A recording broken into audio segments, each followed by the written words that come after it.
Humanity alone has crafted the power to end civilization in an instant, nuclear annihilation. Our history is marked not just by progress but by chilling moments when we nearly destroyed ourselves. These are not distant hypotheticals, they are real, documented events where disaster was only narrowly averted. Today we revisit these forgotten near misses to understand just how fragile our survival has been. The story of how we almost blew up the planet is, ultimately, the story of ourselves. 1962. The world is gripped by tension, the air thick with uncertainty. The Cold War, already a shadow over daily life, suddenly grows darker. In the United States, people go about their routines, unaware that history is about to pivot on a knife's edge. Everything changes when American U-2 spy planes capture shocking images, Soviet nuclear missiles, hidden in the Cuban countryside, just 90 miles from Florida. The world teeters on the edge as these missiles, capable of annihilating entire cities, are discovered in Cuba, aimed directly at the United States. The threat is immediate, and the stakes could not be higher. President John F. Kennedy faces a dire choice: strike and risk nuclear war, or do nothing and accept a new deadly threat on America's doorstep. The weight of the world seems to rest on his shoulders as he consults with his advisors, searching for a path that avoids catastrophe. Every option is fraught with peril. After tense deliberation, the U.S. imposes a naval blockade, officially called a quarantine, around Cuba, determined to prevent further Soviet missiles from arriving. Both superpowers brace for conflict, their militaries on high alert, as the world watches and waits.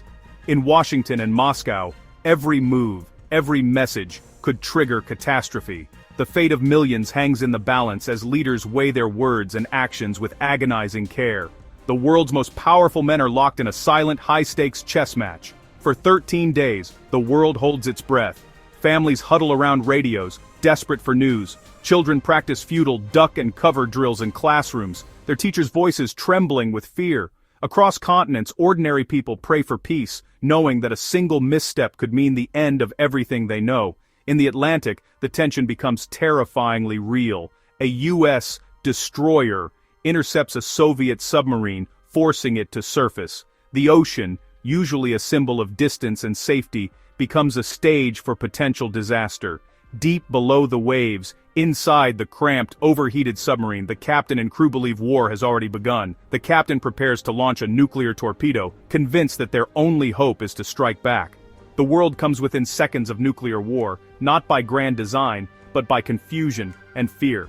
Only Vasily Arkhipov, the flotilla's chief of staff, stands in the way. He refuses to authorize the launch. His calm dissent, his refusal to panic, averts disaster. In that moment, one man's courage saves the world. Meanwhile, above the surface, secret negotiations unfold between the US and the Soviet Union, as both sides search desperately for a way out. At last, a deal is struck. The US quietly agrees not to invade Cuba and to remove its own missiles from Turkey, while the Soviets agree to withdraw their missiles from Cuba. The world steps back from the brink, but not without scars. On October 28th, the crisis ends. The world exhales, relief and exhaustion mingling in the streets. For a moment, hope returns, but the memory of those days lingers. The Cuban Missile Crisis reveals how close we came to annihilation, not just from strategy, but from human error, miscommunication, and chance. The world learns that the line between peace and destruction is terrifyingly thin. It's a lesson in the fragility of peace and the razor-thin margin that separates survival from destruction. The world is reminded that peace is not guaranteed but must be protected every day. The world learned that nuclear standoffs are not won by bravado, but by restraint, diplomacy, and the courage of individuals willing to say no to disaster. The crisis becomes a turning point, inspiring new efforts at arms control and dialogue. The scars of those 13 days remain, a warning etched into history. Monuments and memories serve as reminders of how close we came to the unthinkable. The crisis forever changed how leaders viewed nuclear weapons and the risks of miscalculation. It forced the world to confront the reality that a single error, a single misunderstanding, could end civilization. It was a moment when the fate of humanity rested on a handful of decisions, and the wisdom to step back from the brink. The Cuban Missile Crisis stands as a stark reminder. The future of the world can depend on the choices of just a few, and the courage to choose peace over war.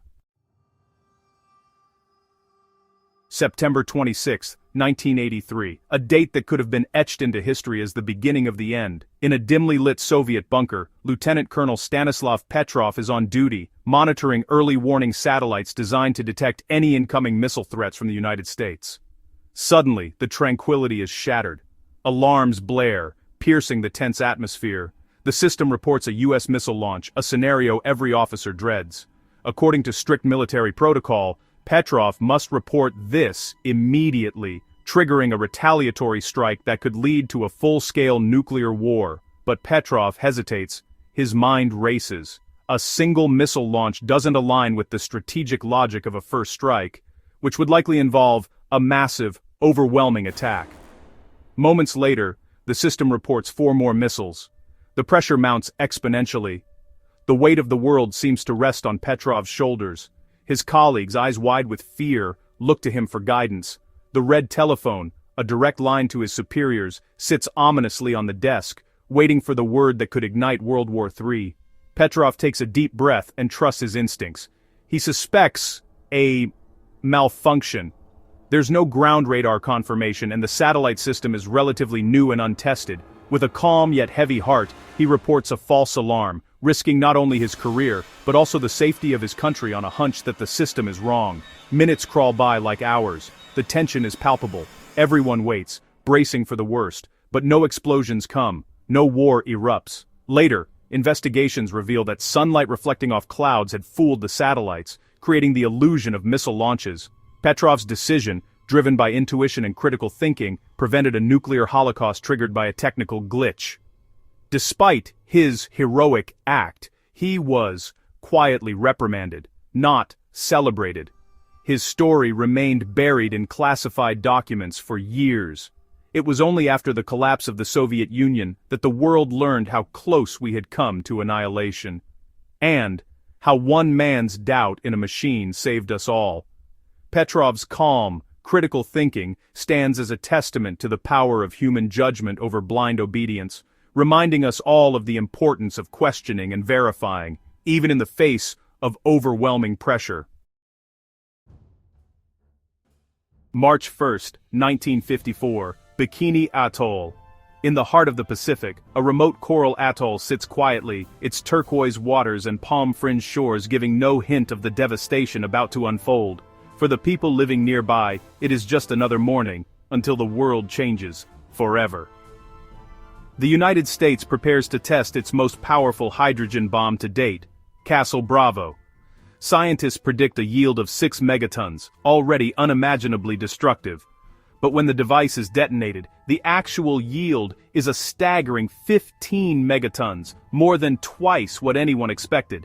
The blast is 2.5 times stronger than predicted, unleashing a force that dwarfs all previous nuclear tests. The shockwave races across the lagoon, shattering coral and sending a wall of water surging outward. The explosion vaporizes entire sections of the coral reef, sending millions of tons of radioactive debris into the sky. A monstrous, glowing cloud rises, visible for hundreds of miles, carrying with it the invisible threat of radiation. Unexpected winds sweep the radioactive fallout far beyond the designated danger zone. The deadly plume drifts over inhabited islands, contaminating land, water, and air.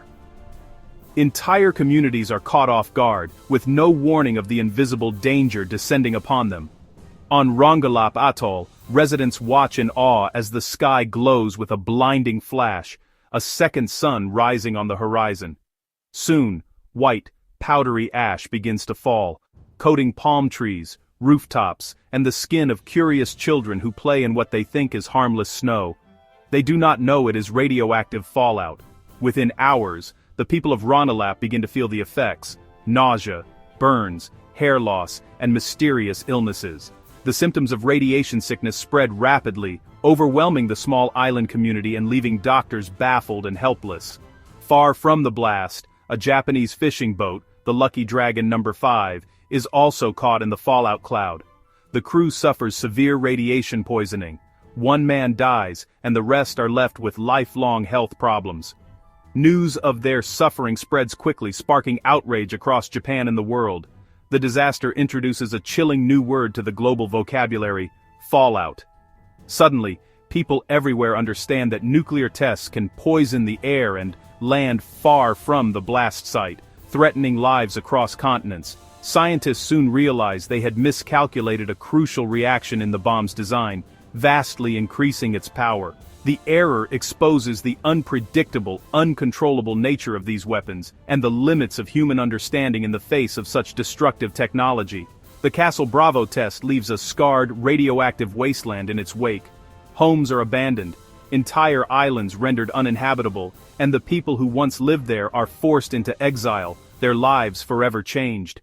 Decades later, Bikini Atoll remains empty, its buildings slowly reclaimed by jungle. The people of Rongelap and other islands continue to suffer from cancers, birth defects, and other health problems, passing the legacy of radiation from one generation to the next. Castle Bravo stands as a grim reminder. Even so-called tests can unleash disaster on a global scale. The consequences of nuclear hubris echo through the decades, a warning to all humanity about the dangers of power beyond our control.